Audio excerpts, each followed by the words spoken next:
So, ito na yung mga asparagus ko, guys. Ayan.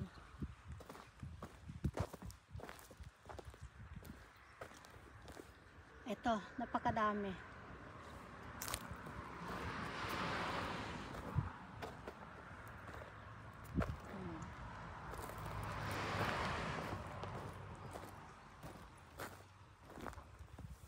Ayan, ang daming tumubo na aspara.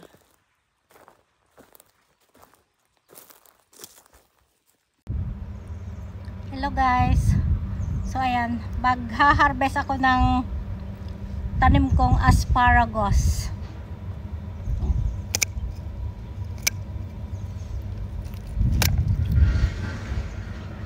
Oh, ang dami.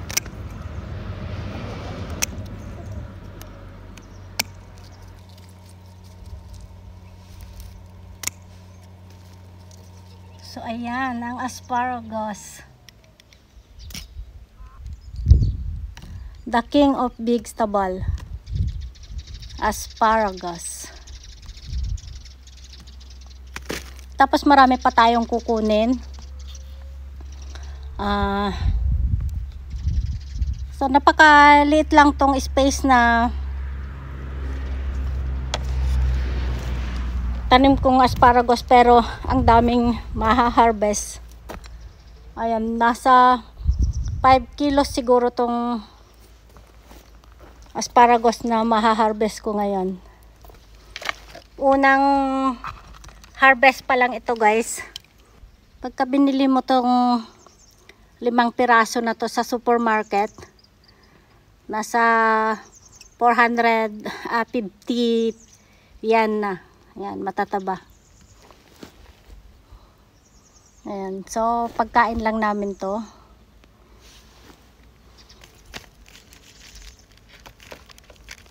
Ayan.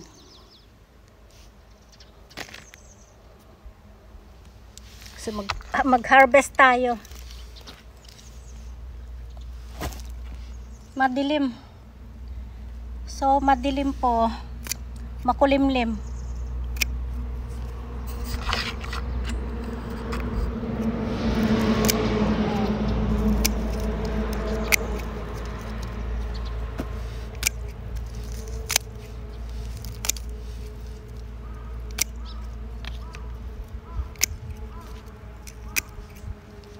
Yan.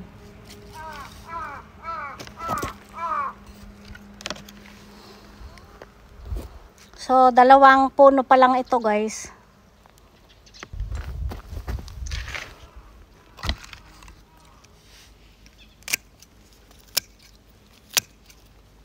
Yan.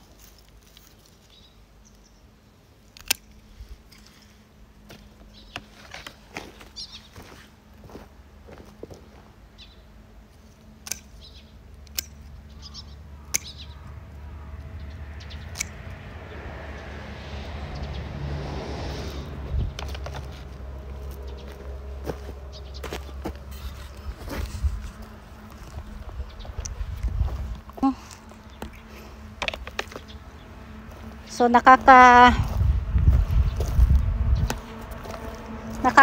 mag-harvest, guys, lalo na pagka ganitong maraming maha-harvest. So ito, ipakita ko tong isang puno.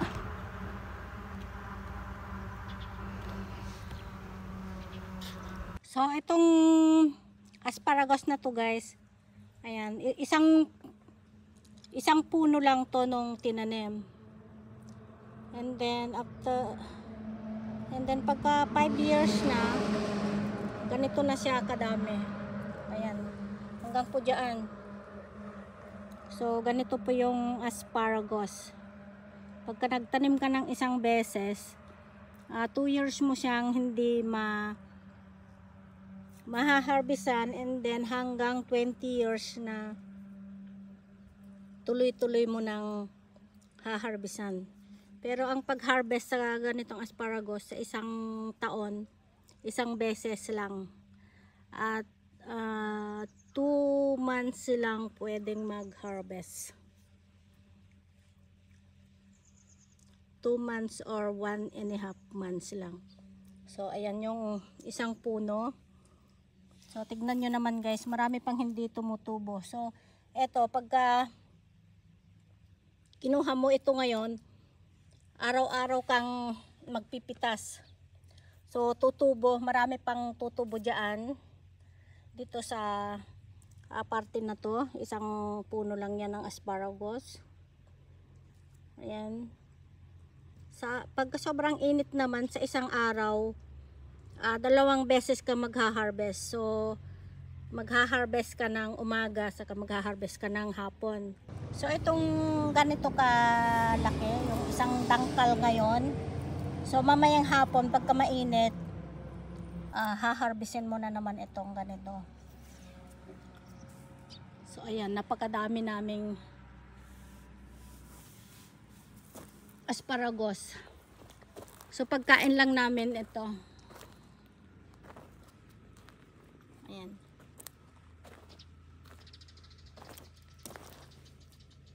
So kagaya nito guys, marami kang ma-harvest dito sa isang puno. Tapos ayan, sa isang puno siguro makaka-harvest ka ng 100 na asparagus sa isang taon. So sobrang mahal po ang asparagus. So eto guys yung na-harvest ko ngayong araw. Ayan, nasa 8 kilos siguro to. Ayan, pang ulam lang namin. So binibigay ko din sa mga friend ko, hindi naman namin binibenta. So ito, nung kararating ko lang dito, ito yung business namin dati. Meron kaming 3 hektaryang asparagus nung bago pa lang ako dito sa Japan. Ayan, so mahirap din ang trabaho ng asparagus dahil pagka mainit, magpitas ka ng umaga, magpipitas ka din sa gabi. Kaya mahirap.